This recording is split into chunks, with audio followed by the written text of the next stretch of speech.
स्वागत करते हैं अनिल कपूर जी का इस शो पे। बहुत बहुत स्वागत है आपका सर। शुक्रिया। कैसे हैं आप? और आप मुझे लंदन टॉप जो इसका जो नाम बड़ा अच्छा लगा। और हम सबको आप बहुत अच्छे लगते हैं। Thank you very much. तो इतना वक्त क्यों लग गया एज अ होस्ट एक प्रॉपर शो करने में आपको? बिग बॉस जब मुझे ऑफर हुआ तो मैंने बोला यार मुझे क्यों मतलब अगर 10-12 साल पहले आपके पास बिग नहीं बॉस काफी शोज आए हैं। नहीं आता अगर तो शायद आए आप हैं। ना कहते। अच्छा हाँ ओह, यार क्या समझते हैं आप? नहीं अरे सर आपने सलमान को रिप्लेस कर दिया, ये वो सब बातें चल रही है। वो तो खुश है तो you never know he might be there. Oh, किन किन को आप बिग बॉस हाउस में बंद करके शो करना चाहेंगे? कपिल, सलमान साहब, he has a soul, Karan, and when I would love to be a participant when I was 30 years old. हमें भी देख के मजा आता। Yeah. नायक 2 को लेके क्या अपडेट है? हाँ एनिमल में आपका वो सीन है जो रणबीर कपूर के साथ है, जिसमें कुछ नहीं करना है आपको, 3 बार पापा पापा पापा बोलना है। उसमें एज एन एक्टर आपकी रेंज कमाल। मैं 100 बार बोलने को रेडी हूँ। You know, he loves me, he's obsessed with me. I love him more. आपका फेवरेट कौन सा है उस फिल्म से? जहाँ जहाँ मैं हूँ। कौन सा?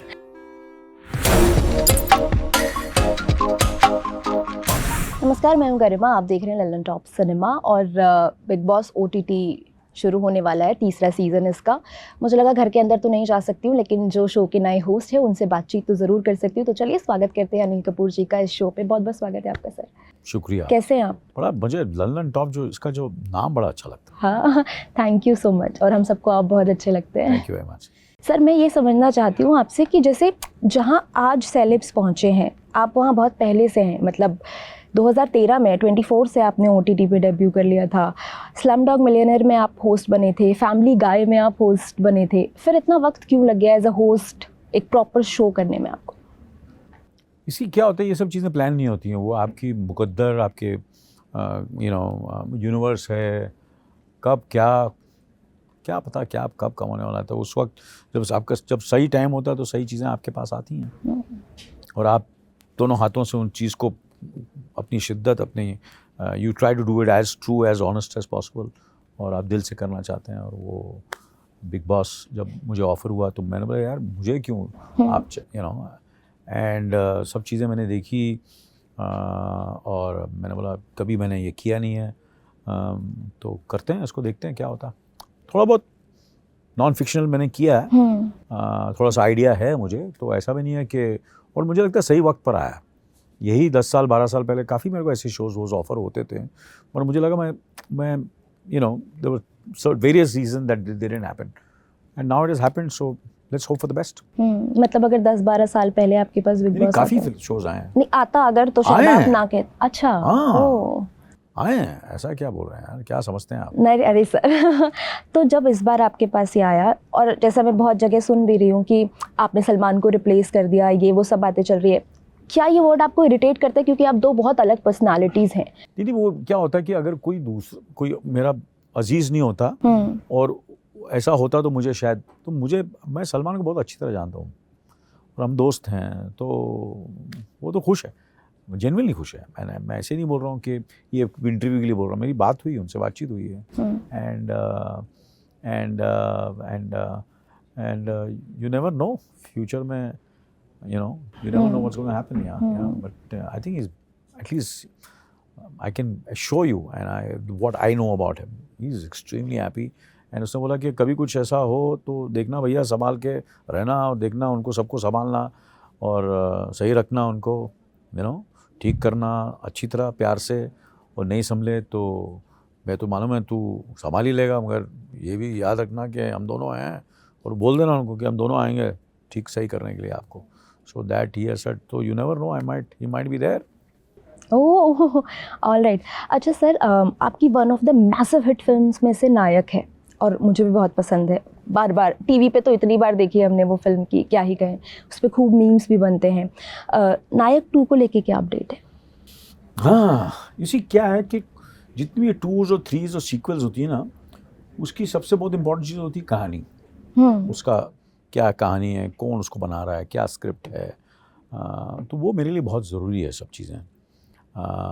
तो मेरे करियर में मेरे को बहुत सारी ऐसी फिल्में हैं जो मैंने की हैं, शोज़ किए हैं, ये किए हैं जिसके सीक्वल बनने बहुत अच्छी तरह बन सकते हैं, बट जब सही वक्त होता है तो वो चीज़ हो जाती है।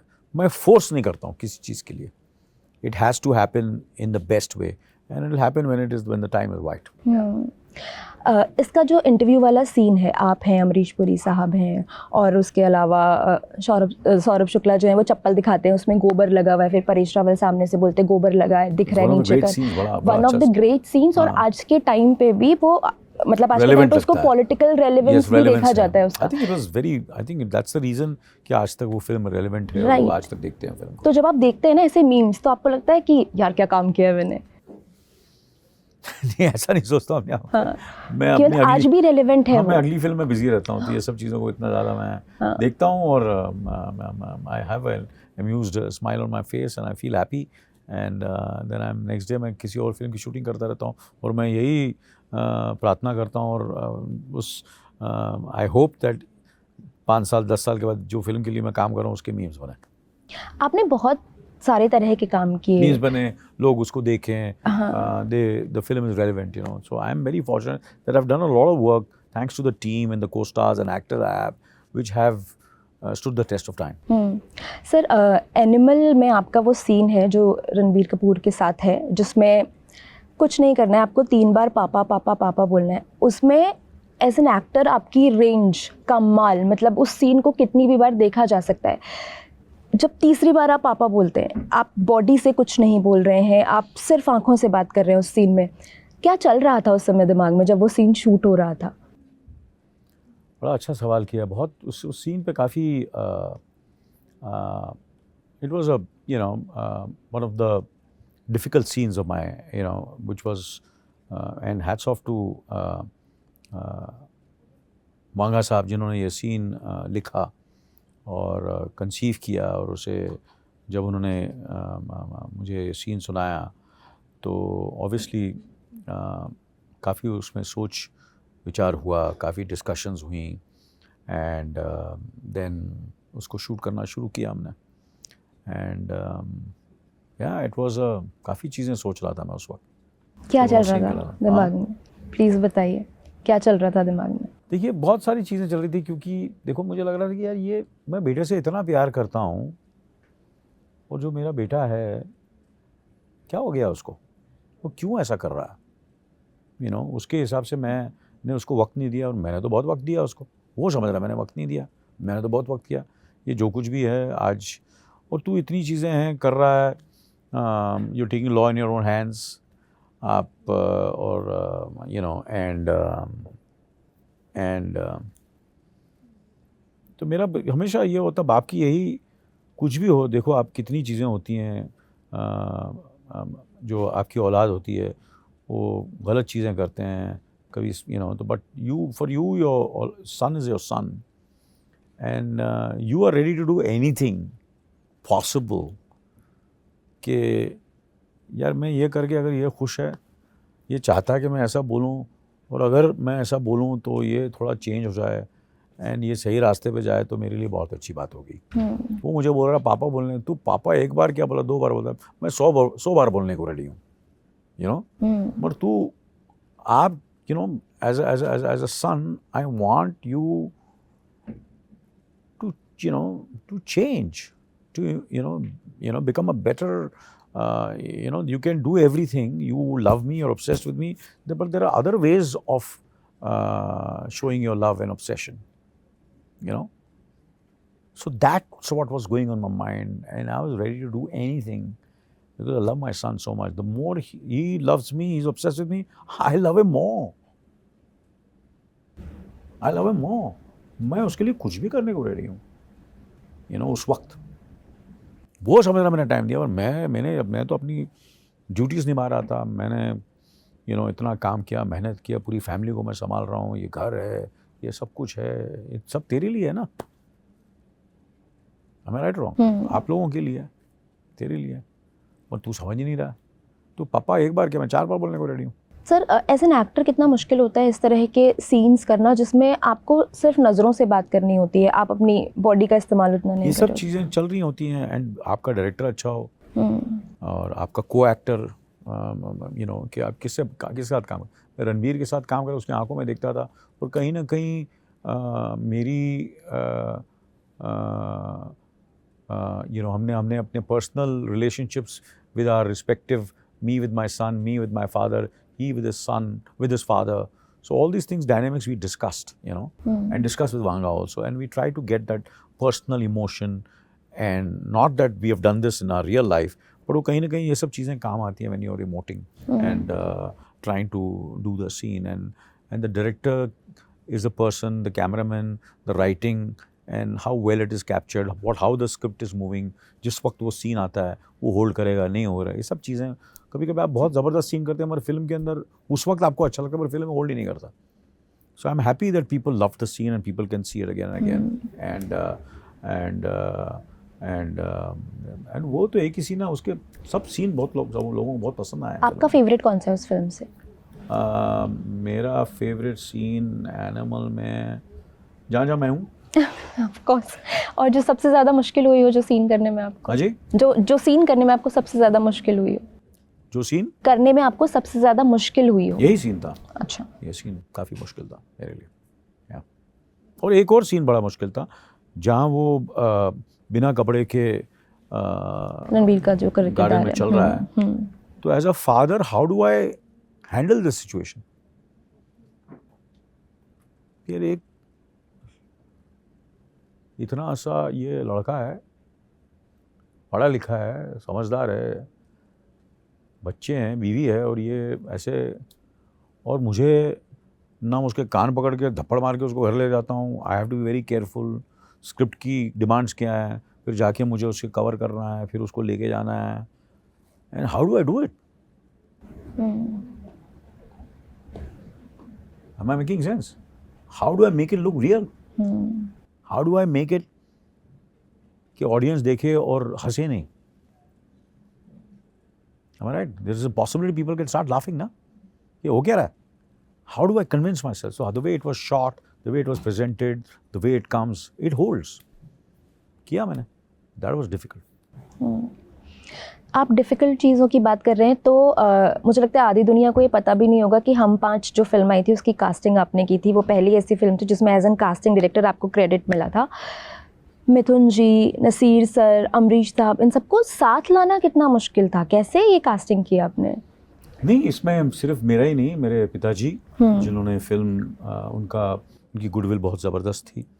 लोग उन्हें बहुत प्यार करते थे और अभी भी करते हैं. तो मैं अपना क्रेडिट नहीं लेना चाहूँगा. मेरे बड़ा भाई साहब, सो हम दोनों ने मिलकर फिल्म बनाई. इन सबको इकट्ठा करना कितना बाबू साहब डायरेक्टर. कहानी बहुत ज़बरदस्त थी जी. उसी क्या होता है, जब कहानी अच्छी होती है ना आपकी, तो एक्टरों को कन्विंस करना बड़ा आसान हो जाता है. तो मेरे जहन में ये सब थे एक्टर्स. मैंने बोला मैं तो जब मैंने ये सब चीज़ें और मिलवाया मैंने डैडी को और बोनी साहब को, इन सब एक्टरों से, और फिर मैंने बोला यार मेरा नाम कास्टिंग में दो. मेरा इसमें बहुत बड़ा हाथ है इस कास्टिंग में.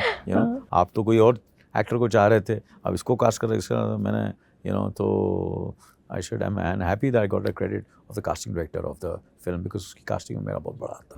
5 की कास्टिंग में काफ़ी जो किरदार हैं, काफ़ी एक्टर्स जो हैं, आई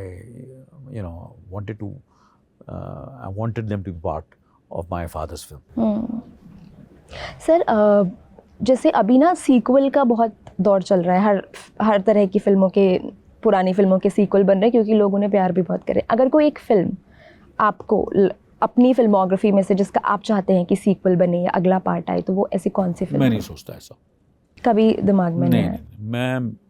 मैं ऐसा, मेरी सोच ये होती है कि मैं बहुत सारी इतनी सारी फिल्में करूं कि उनके सीक्वल बने तो अच्छा है. आगे मैं आगे की सोचता हूँ. मैं सीक्वल पे इतना डिपेंडेंट नहीं हूँ क्योंकि ऊपर की I am not being arrogant और being being kind of thing, but that's the way I am. हुआ तो अच्छा, नहीं हुआ तो और भी अच्छा. So keep on doing work जिसकी सीक्वल्स बनती रहे. 5 साल के बाद, 10 साल के बाद वो लोग बोलें यार इसकी सीक्वल बननी चाहिए. और मैं लाइन से आपको मेरी कितनी फिल्में जिनके सीक्वल्स बन सकते हैं. सो मेरी लाइफ में हार्ड वर्क लिखा हुआ. यू नो सर, मेरी किस्मत में हार्ड वर्क लिखा है। मैं फ्रेश काम करूँगा। हाँ, मैं फ्रेश काम होता है ना, सबकी किस्मत होती है, सबका एक नसीब होता है। मेरे करियर में, मेरे नसीब में हार्ड वर्क है, तो मेरे हमेशा मैं कोई ना कोई नई चीज़ करता रहूँगा, फ्रेश चीज़ करता रहूँगा, और उनके सीक्वल बनते रहें और लोग ऐश करते रहें, अच्छी बात है। और कभी कभी मेरे को उस सीक्वल का हिस्सा बनाना चाहेंगे तो मैं प्रणाम करके बोलूँगा चलो करते हैं। सर मुझे सामने से इशारा हो रहा है कि मुझे इंटरव्यू ख़त्म करना है, तो ठीक है, जाते जाते जो है एक सवाल मैं यहाँ पे ज़रूर पूछना चाहूँगी कि आप बिग बॉस जैसे होस्ट कर रहे हैं और आप इससे कितना इत्तेफाक रखते हैं मॉरली कि एक घर में आपने लोगों को बंद कर दिया है, सब अपनी मर्ज़ी से आए हैं, जाहिर सी बात है, मतलब किसी घर में लड़ाई हो रही है और हम पड़ोसी के तौर पे बैठ के देख रहे हैं और मज़े ले रहे हैं, मॉरली इस तरह के कॉन्सेप्ट से आप कितना इत्तेफाक रखते हैं? देखिए, काफ़ी चीज़ें होती हैं, फिल्में होती हैं, कॉन्सेप्ट्स होते हैं, रियल लाइफ में सिचुएशंस होती हैं, और अपना and in real life, in business में, और to certain extent in social, in politics, in every walk of life, there'll be things which others feel it is not morally right, and what I feel is not morally right. So everybody has different kind of a perspective. So you react to according to what you feel is right, and you be true to yourself. So there are times when I will feel there's something which is not morally right, I will say it. I will not accept it. I'll put my foot down. ये अलग चीज़ है, और मैं समझाने की कोशिश करूँगा. This is what I feel, and that's what I've done in my life, in my career, in whatever I do. Some certain times I've done things which are right, sometimes I've done wrong. I've learned from my own mistakes. So that's what it is. And every participant who comes, has things, and when they're put in a situation which are little uncomfortable, and which are not conducive to what it should be, then they'll react. And sometimes get angry and start fighting with each other. So what is your job as a host? Right. To calm them down.